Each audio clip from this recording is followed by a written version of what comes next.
I'm Marcus Roberts, and I'm an ancient history teacher at Suffolk One. And the purpose, I think, of this session today is to give you a little bit of background on what you might study, or you will study, in ancient history. And then my colleague Jenny will be sharing some information about the history course, the A-level history course at Suffolk One as well. And then there'll be time for us to take any of your questions that you may wish to ask. And again, I think there is a space for you to be able to type those in, and then we'll be able to address those questions once we've gone through some details about the courses. Obviously, this isn't the ideal way to present our open evening, so we apologise for that. There's nothing better than actually coming in and seeing the classrooms, seeing the teachers and some students and the resources we use in our actual environment. But hopefully we can give you a little bit of a flavour and some information about our courses that hopefully will enthuse you to want to take history or ancient history or both at Suffolk One.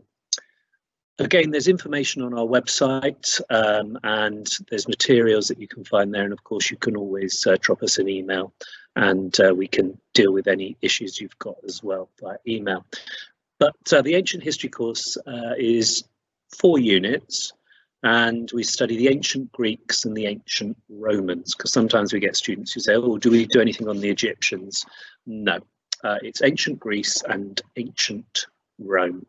And we do, as I said, 4 units. 2 of them are on the Greeks and 2 of the units are on the Romans. And we start off in year 12 with the first unit, which you can see on the screen. There is relations between Greek states. And really, we start with the Persian invasions and what happens when the Greek states decide to resist the Persian invasion. And we look at some of the key battles and key events of the 490 and 480 invasions by the great Persian kings Darius and Xerxes. Battles such as Marathon, Thermopylae, and Salamis. And then we trace how Athens emerges from that to create an empire, really, which modern historians have called the Delian League. And so we look again at how the Greek world operates in the 5th century BC after these Persian invasions and after, as I say, Athens become the leading power. And as the course title suggests, it's all about relationships, about how those Greek states behave to each other. There's a lot of warfare, obviously, a lot of conflict.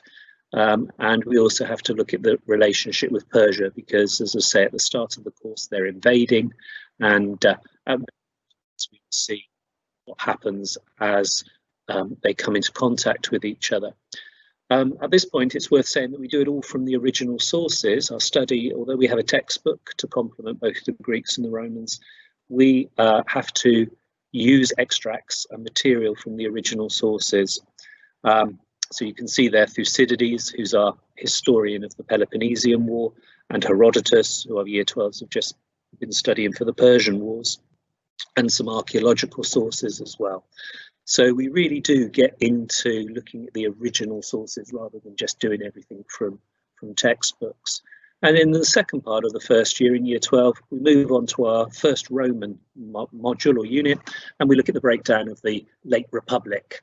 So we're looking at the period between 88 and 31 BC, and we see how great generals like Julius Caesar, Pompey, Octavian destroy the Roman Republic, really. We look at how they accrue and amass such power. And as I say, it's all done through original sources. So you can see a couple of the literary sources we use there, such as Sallust and Plutarch.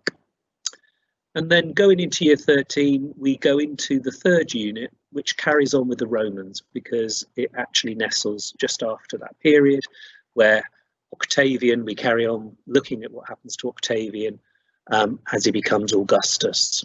And then we trace the achievements and the successes and the ways in which these emperors ruled Rome, some successfully, some not so. And that takes us up to the Emperor Nero, and 68 AD. So that's a fascinating unit, that, where you look at how Augustus, although he tells Rome that he's brought back the Republic that we'd studied, he in fact creates the Julio-Claudian dynasty, these emperors that rule Rome. And then our final unit in year 13, we return to Greece, and this time we focus on Macedon, and we focus on two great individuals, Philip and his son Alexander, Alexander the Great. Again, all from original sources, maybe archaeological or works of literature such as Arrian there and Plutarch, and that then completes our four units. Everything is examined, so I think now you can see in front of you just the overview there of the exam paper. You get one Greek paper and one Roman paper. They're both the same, 2.5 hours. And as you can see, each unit is worth 25% of the overall total. So in your final year, when you sit your A-level, you will have the Greek paper and you will also have the Roman paper, both of them 2.5 hours. There's no coursework. There is no coursework in ancient history, unlike history. And then there is here, again, this is a document you'll get when you start the course, but there's a breakdown there in detail on the different aspects of the course that you study. So you can see all the units within the main unit that you have to look at. And the skills that you'll be developing, again, these skills are very, very important, because not only are you being asked to use your literary skills, and it is a subject which requires a lot of reading, and it does require a lot of writing. For instance, one of the exam questions is a 36-mark essay. So your literary skills need to be good for this subject, and you need to really enjoy reading. But you're investigating source material all the time, so you're using your critical faculties to analyse and evaluate, to get to grips with the background on these ancient sources, so that you can assess them and work out what their perspective and how useful they are when you then use that information in your essay response or in your source-based question. Here you can see that we get a list from the exam board of all the sources that you had to have studied. And this is for Unit 1, for instance, so you can see they break it down into literary evidence.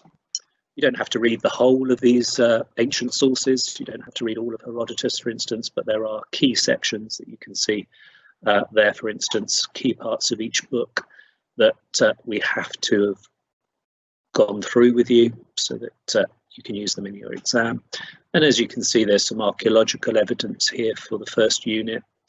We were just doing the serpent column today in year 12, for instance, in one of my classes. You can see it illustrated here in Delphi. And then again, we've got the Republic there with its key topics and a list of its resources as well. With the Romans, you can see we actually use coins as well. So we would use archaeological evidence of coins to help inform us and answer particular questions based on the Roman Republic and the emperors, in fact. So that's just a little run through of the 4 units, a little bit about the exams, as I said. No coursework, but 2.5 hour exams at the end of year 13. We also offer a trip, but again, because of the current situation, we had to cancel our trip this summer. We were heading to Greece, but of course, depending on the situation, we will be trying to make sure that we still run our Greek trip or our trip to Italy, where we can visit some of the sites that we've been studying in class. And that usually takes place at the end of the year after any exams have taken place. So if you have any questions, anything in particular that I've missed out and not covered, then if you wouldn't mind just putting those in, then that will be great. And I think that's it. I think that's it from me then. Okay.